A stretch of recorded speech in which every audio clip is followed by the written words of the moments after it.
Welcome to the Point. The general election is less than 50 days from now, and races for any number of political offices are shaping up. One statewide race that is attracting a lot of attention, and not surprisingly, is the contest for governor. Incumbent Democrat Gretchen Whitmer is facing Republican Tudor Dixon, a newcomer to the political scene who weathered an unusual primary season to become her party's nominee. Recently, I sat down with candidate Dixon to talk about some of what she sees as priorities and where she stands on two vital issues that her opponents have made central themes in their attempts to define her. Let's talk about this campaign and where you are. You've just spent the last week plus rolling out what I call position papers, or where you are and what you would like to see done in your administration if you were successful in winning. Tell me about what some of those issues are that you've been highlighting, starting with Grand Rapids, where you talked about putting $1 billion more into law enforcement and really said that you felt like the current administration had not made law enforcement a top priority. Tell me about your decision on that. Well, we've seen rising crime across the country, so we know that's happening in all of the states. But in Michigan, it's been a significant rise. Across the country, about 4%. In Michigan, it's about twice that. So when we look at Michigan, we know we've got a problem there. When I've talked to the police officers across the state, they've said to me, this really started ever since the governor came out and started marching with the folks that were holding up the signs that said defund the police. It was almost like it emboldened those people who were working against the police, the criminals that are out there. They've been called to fake calls and ambushed. They said that they feel uncomfortable on the streets, and they don't feel as though the governor has their back. And so that's been part of the issue, is just having that support. But because of that, we've created this system where police are leaving the state, and we have open positions in departments across the state. So how do we go to those departments, and how do we recruit people to become a part of that department? So we talked to a lot of law enforcement officers to come together to help us put this plan together of recruitment and retainment, but also technology that they need, equipment that they need, and mental health help that they need. When we were talking in Grand Rapids, Mr. Hernandez, the former chairman of the House Appropriation Committee and your running mate for lieutenant governor, I asked how you would pay for it. He suggested there were multiple billions of dollars left in the general fund. In fact, there's about $8 billion left over in total, about $3 billion in the general fund, and he suggested that that's where the money could come from. That would be a one-time expenditure. So if you wanted to replicate that beyond 4 years, you'd have to find money somewhere else. Is it your thought that within those 4 years, with $700 million of that for retention and attraction, that would be enough to kind of jumpstart the public safety departments in the state? Yes, and we would be bringing the police officers and corrections officers and the EMS folks as well. We'd be bringing them in, building up those departments, making sure that they have the training that they need. We'd have to look forward and say, is this training program working? Do we have to extend this in some way? Obviously, that's a much smaller portion of the budget, and mental health is critical. So we want to make sure that we have that ongoing. But for the 4 years, it would really be about building up our police departments. What are some of the other initiatives that, because you've been around the state doing these, what are some of the other things that you're highlighting? Well, we'll be talking about education as well. So you know that parents are feeling as though they've been left out of that conversation in education. That's also across the country, but especially in Michigan, because our kids were out of school for a longer period of time than most states, but also they're very behind. So we just got the scores back. We see that kids in Michigan are years behind in learning loss. We also have significant troubles with reading, and almost 60% of our third graders failing their reading exams. So we know that education is a big part of it, and bringing parents involved and getting them involved in that discussion, but also regulation. That's something that I hear no matter where I go, whether it's farming, whether it's manufacturing, whether it's building. All of our job creators are saying, gosh, we just feel like we're crushed by government. So that's something we want to get into right away too. Let's talk about education for a moment in two different veins. First, let's talk about the fact that even as you and I sit here and speak, the largest ever school aid fund is being implemented in the state of Michigan, and larger by far. I mean, having them grow year to year is not necessarily unusual, but in this case, we're talking about billions more dollars. We don't know what the outcomes of this year's bill will be, but we do know that some scores have continued to lag, as you point out. What is the solution, or what is part of that solution? Well, that's why I've said we have a problem here. We need to look at the root cause and come up with a corrective action. So we really need to go to the schools and say, in your individual district, what is happening? Why are your scores so low? Because we believe that holding schools accountable to reading level is very important. All of the kids should be at the appropriate reading level, and it shouldn't be too much to ask. So our focus is going to be on reading level. That'll be probably first and foremost where we are zoning in on education, but also education freedom is something that I've talked about extensively. We want parents to be able to have the decision. So if parents feel that that school is not performing for their child, or that their child isn't performing well in that school, they should have the option to go someplace else. And I think that once we have those children in the appropriate schools, we will see our kids, our students across the state thrive. And this is something that we can look at other states and look at their model. Florida did this. They were in the bottom 10 states in the nation for education. Once they had an education freedom model, they ended up being in the top 10. So when you hear people talk about, oh, this could dismantle public ed, no, we want to make sure that public ed is solid and that they are producing opportunity and futures for these children. And the other vein I want to talk to you about education is the way that you're being defined on education. And obviously the DeVos family came out in support of you early on. I talked with them shortly after they made that announcement before the primary. And now when you talk about education, the folks that support Governor Whitmer's campaign have really been trying to define you on two issues, on education and on abortion. We'll talk about the other in a moment. But on education, they talk about a DeVos-style education plan, which is whatever, is it school freedom or whatever that is defined as. Is that portrayal partially right, that you do agree with Betsy DeVos on educational issues? I agree with education freedom, and that's something that she's worked hard on her entire career. And we have seen, as I said just now, we have seen results in other states that have been incredibly positive for both private and public school children. And that really is the goal. The goal is not to go after one style, is to make sure that every child can achieve an education through whatever style is best for them. So we don't want to make sure that we're not doing something. We want to make sure that we are leaving no wrong path for any child in education. And we're taking proven methods. What we're looking at is methods that create results in other states and saying, how can we make sure that that's happening in Michigan? And how can you argue? Michigan right now is headed toward being in the bottom 5 states in the nation. That's catastrophic. We have to do something so that we don't drive off of an education cliff in the state of Michigan. This is our opportunity to get kids back on track and make sure that the future of Michigan is safe, because if any kid is behind, that hurts all of us in the future. When this election cycle started, if somebody would have told me that abortion may be one of the biggest drivers in the general election, I would have had a hard time believing that, because it was before the Roe decision.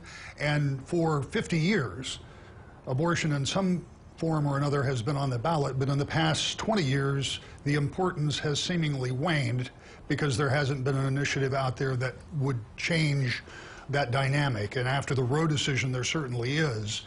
And there will be an initiative on the ballot this year that may well be a driver. When, again, your opponents try to define you, they state your position as being against abortion with virtually no exceptions. Can you tell me what your position is on abortion? So for me and our family, my position is no abortion except for in cases of the life of the mother being in danger.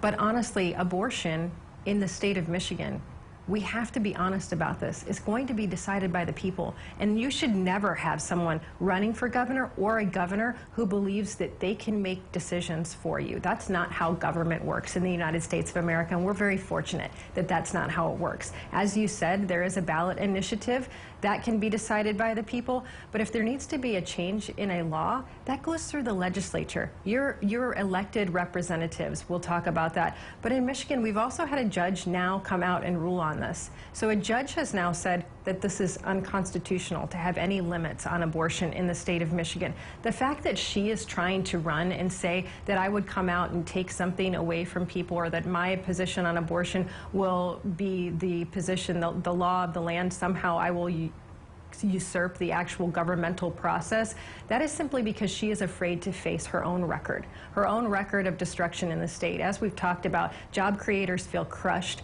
Crime is rising, and our kids are failing in schools right now. That's what she doesn't want to talk about, so she's talking about something that has nothing to do with the governor's race.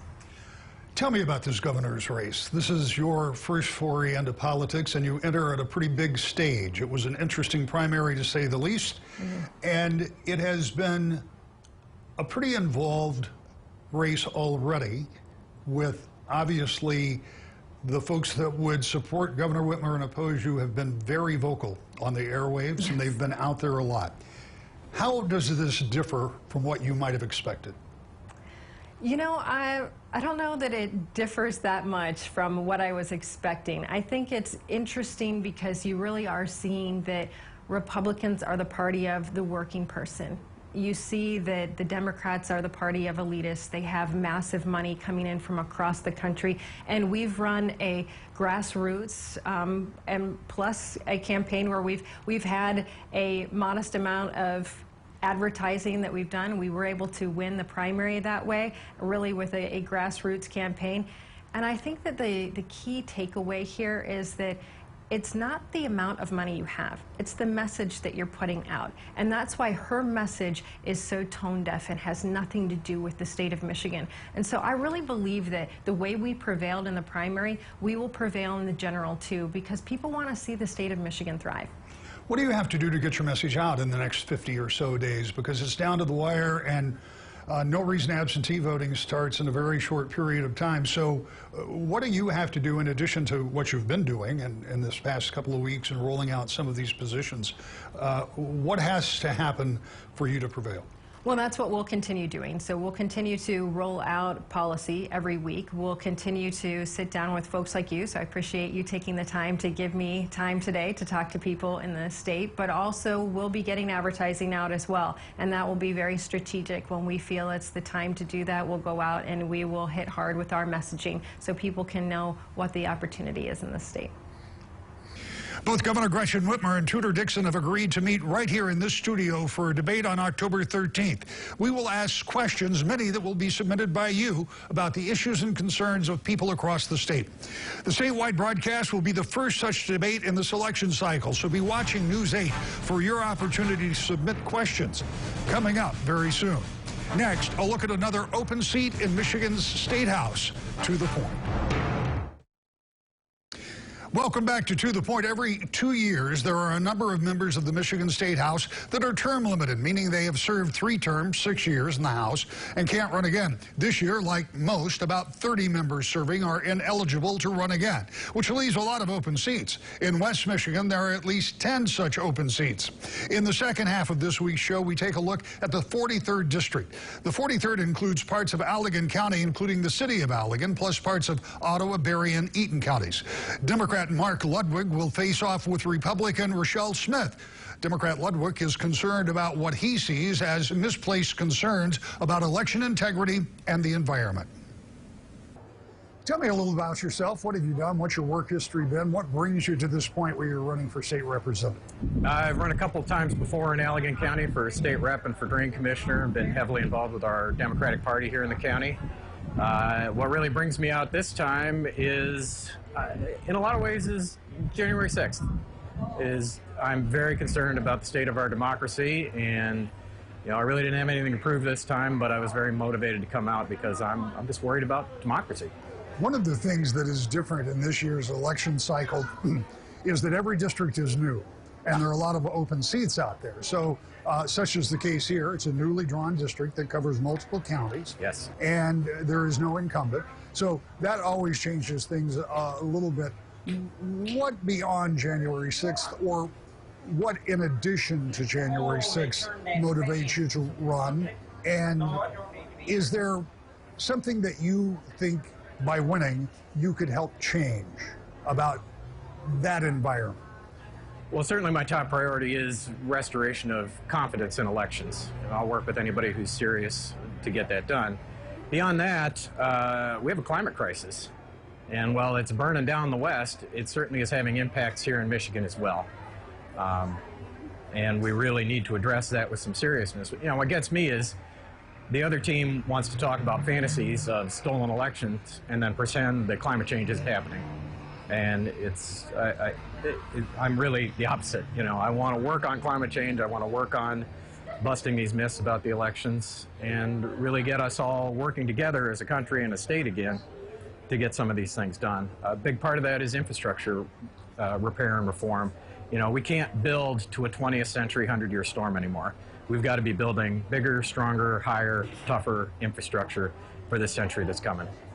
There's been a lot of money dedicated to infrastructure from the federal level and here at the state level. Absolutely. The problem, and I shouldn't say it's a problem, but the reality is that's a never-ending expenditure that has to be met. And just like you say, you need to build stronger now, 20 years from now, you're going to have to build stronger or differently again.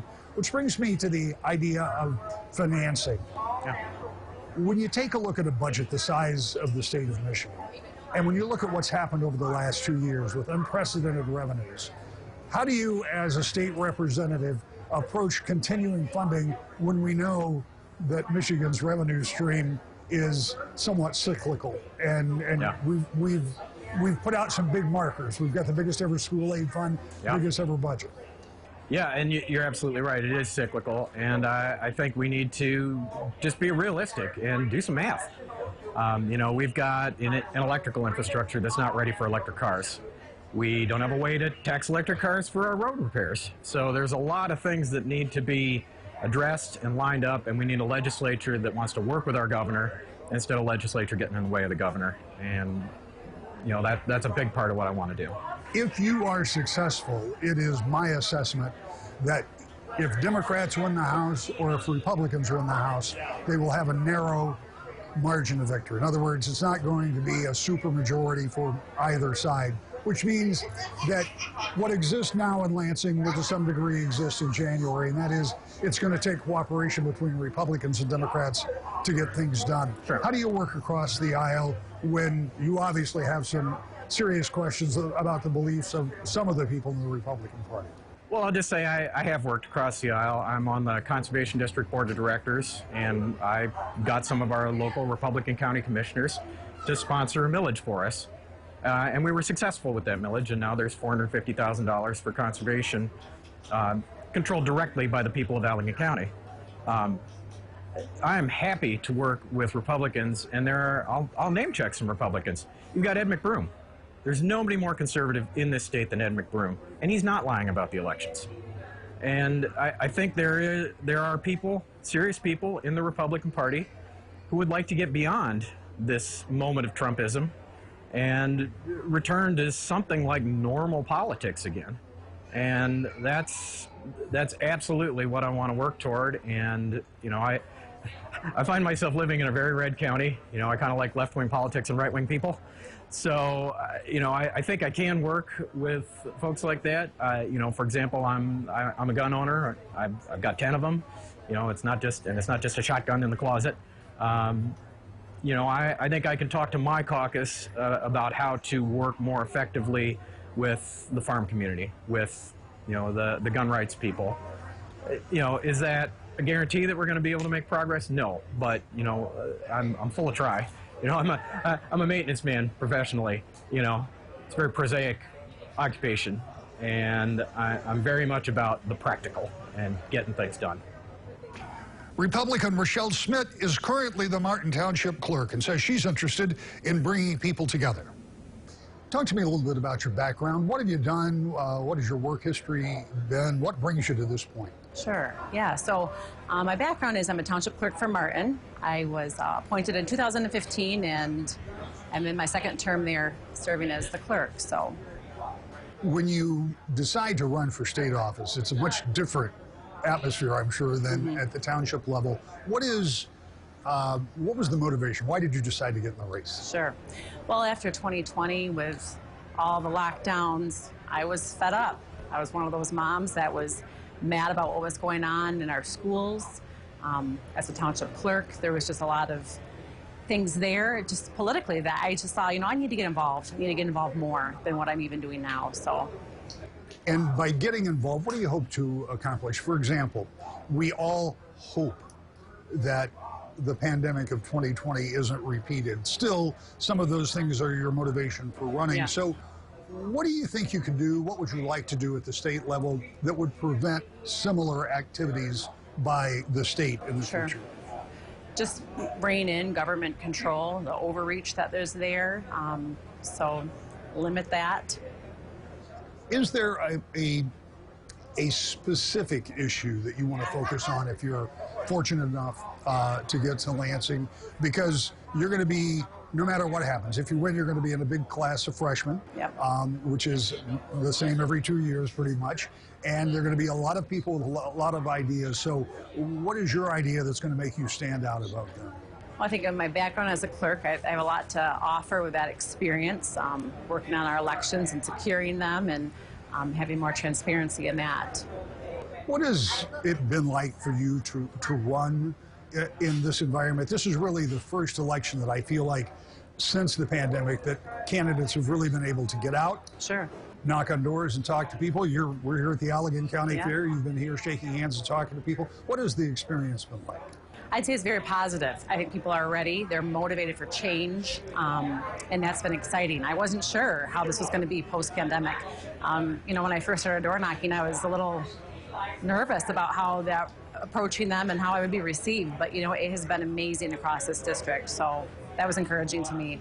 When you're out there, you're in a district that has been a traditional Republican district, even though it's a brand newly drawn district. A lot of this area has traditionally been considered that. But you no doubt run into people that don't agree with your point of view, or may even be a little distracted by the condition of the Republican Party. Yeah. Because clearly there's a lot of division within that party. There is. What do those people say to you? What do they say about your candidacy, or what do they say about politics in general? Sure. Well, it's very divided, I'd say, like you said, and we need to work on unifying that. And I just do the best I can with trying to give my positive message over to them and what I want to do for them, and just best represent the people in my district there for Allegan, Barry, Eaton, and Ottawa.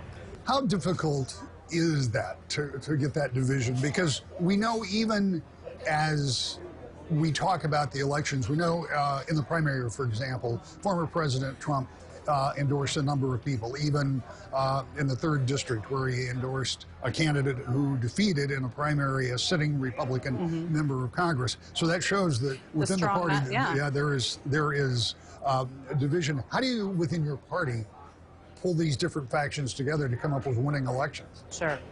Well, it's tough. And I mean, we just, like I said, I've been having to talk when we go to different events and say we do have to get behind who is up for our nominees right now. It is that important, that vital.